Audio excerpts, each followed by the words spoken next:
Hi everyone, my name is Elizabeth Ledford. I'm a licensed professional counselor intern under the supervision of Megan Crezon at Nova Sesta Counseling in Plano.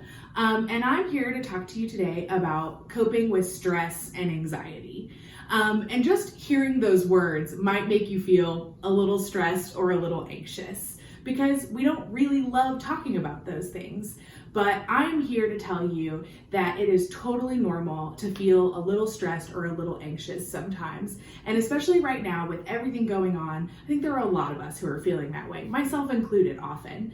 And so I'd like to talk to you guys today about some healthy ways and creative ways to deal with stress and anxiety.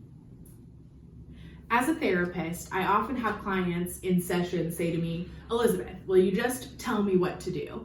And for the most part, as a therapist, that's not really my job. But I have exciting news for you because today I'm actually going to tell you what to do to deal with stress and anxiety. So I have some very specific tools that you can use, which are kind of little activities or just some ideas that'll make your life maybe a little less stressful or anxiety inducing. The key with any de-stressing or anti-anxiety activities is to find what works for you.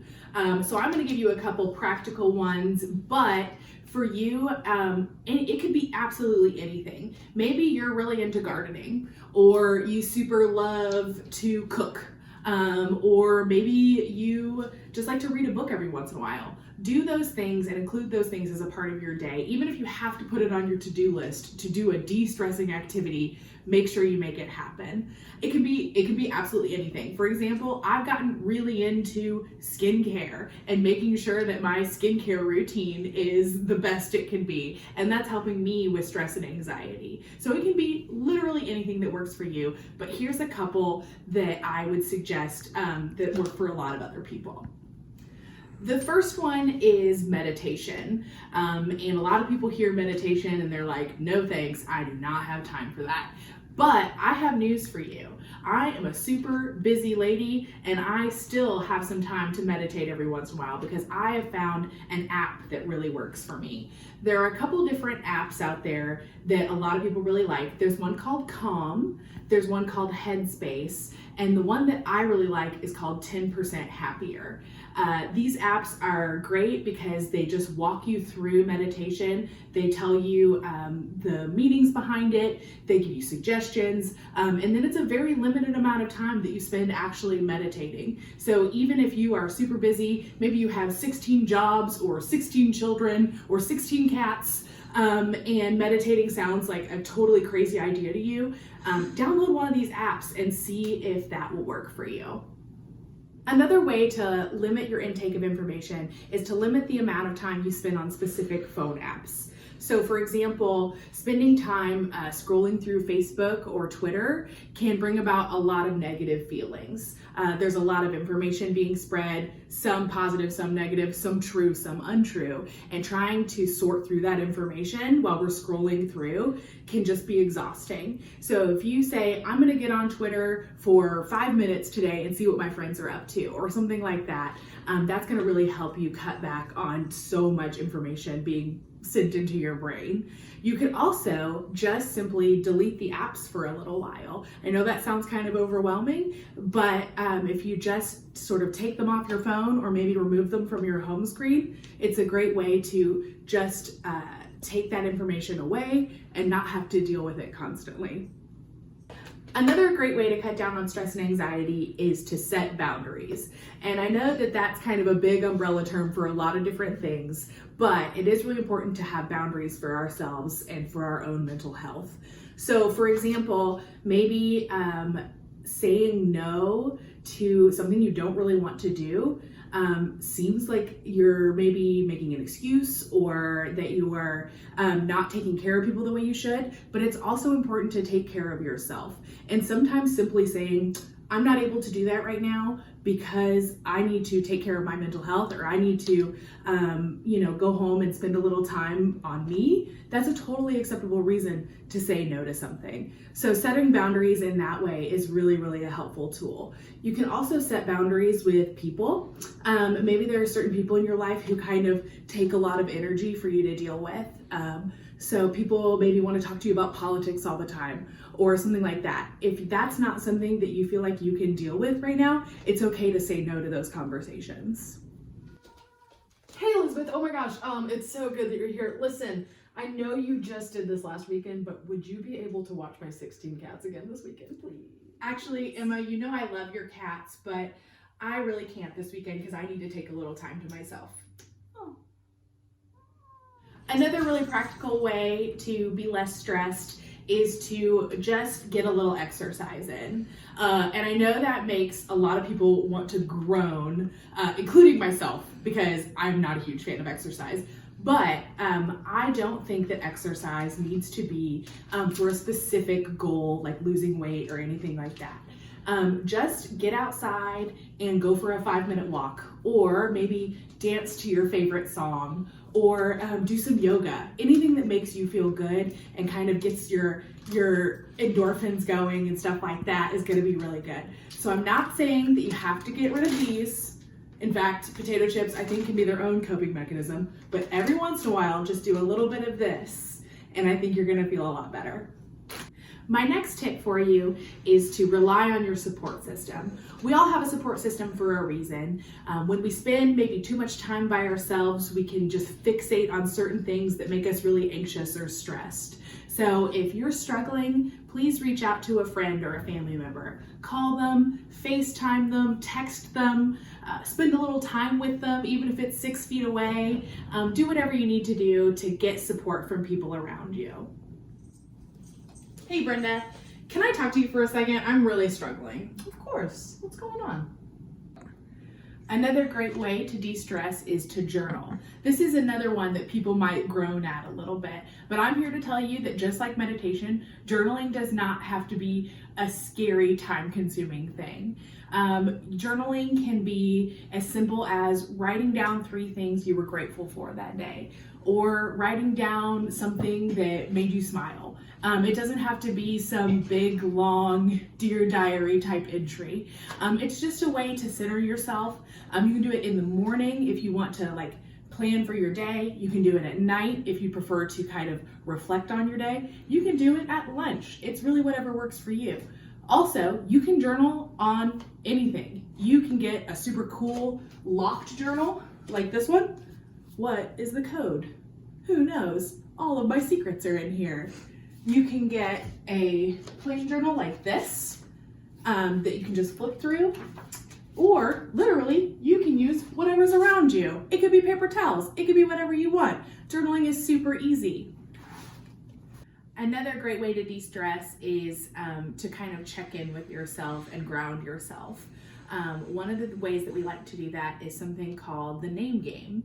And in this activity, you're going to check in with yourself by naming 3 things you can see, naming 2 things you can hear, and naming 1 thing you can feel. So my lovely guest here, Veronica, she is going to do this with me. And close your eyes. Okay. Take a deep breath in and a deep breath out. Now open your eyes and tell me 3 things you can see. Well, I can see our lovely camera person. I can see a pillow, and I can see some records. Okay, now tell me 2 things you can hear. I can hear the air conditioning, and I can hear the refrigerator. Now tell me 1 thing you can feel. The ground. Very good. Thank you, Veronica.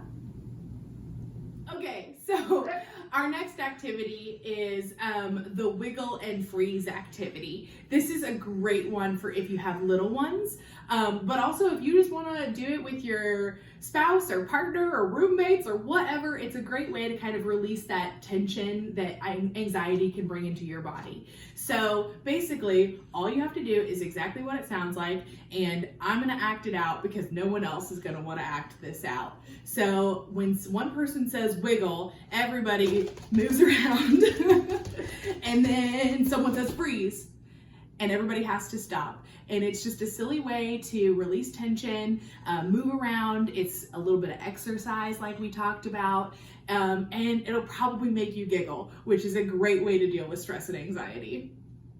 Our next activity is called progressive muscle relaxation, and I'm gonna have a volunteer come help me do that here in a second, but I wanted to encourage you guys, if you're watching this video at home, you can try to go along with us.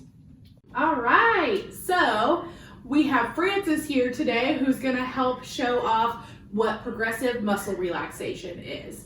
So we're gonna start from maybe your feet or your head, so you can go progressively one way through your body. We're gonna start from our feet, and you guys can do it along at home if you would like. So Francis, I'm gonna have you stick your legs out. Like this? Yes, and then point your toes toward yourself and tense your feet and leg muscles, okay? Done. So 1, 2, 3, 4, 5, release. And next, I'm gonna have you do your core muscles, okay? So I'm gonna have you tense those muscles. 1, 2, I know it feels funny, 3, 4, 5, release. Okay, next I'm gonna have you do your shoulders, okay? So go ahead and tense those muscles. 1, 2, 3, 4, 5, release. And now we're gonna do arms and hands. So tense. 1, 2, 3, 4, 5, release. Good. And last, I'm gonna have you do your face and neck, okay? So go ahead and this one's the silliest looking one. I'll do it with you. So you're not the only one that'll look silly, okay? So we're gonna tense those muscles, and 1, 2, 3, 4, 5, release. I know it looks silly, but it does feel really good. It does. And going through those muscle groups and tensing them and releasing them will help release some of that anxious energy in your body. Another really simple thing to do is to practice positive self-talk.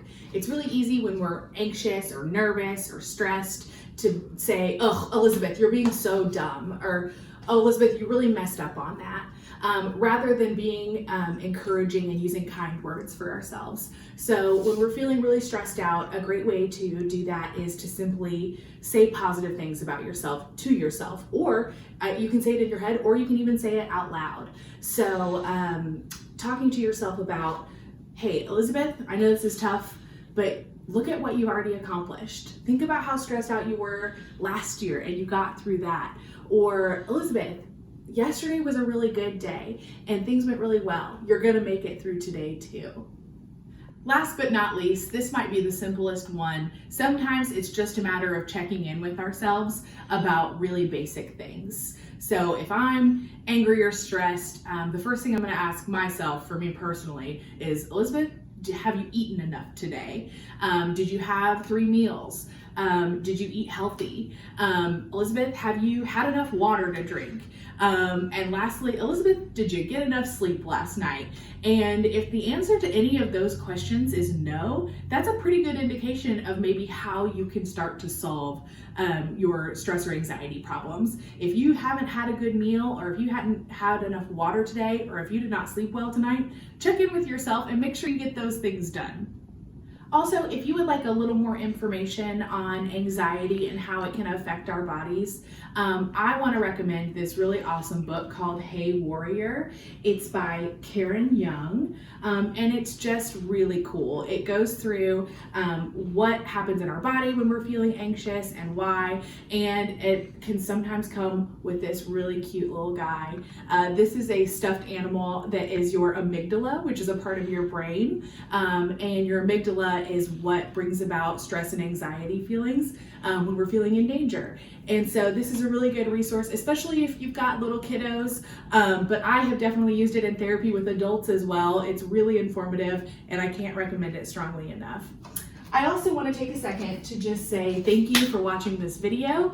I was really honored to be asked to do this. And if you are ever in need of any mental health support for stress or anxiety or anything else, please feel free to contact me. My name is Elizabeth Ledford, and I work at Nova Sesta Counseling, and I would be super happy to support you. So thank you so much for watching this video, and I hope that you can feel less stressed or anxious and enjoy a little more calm in your day.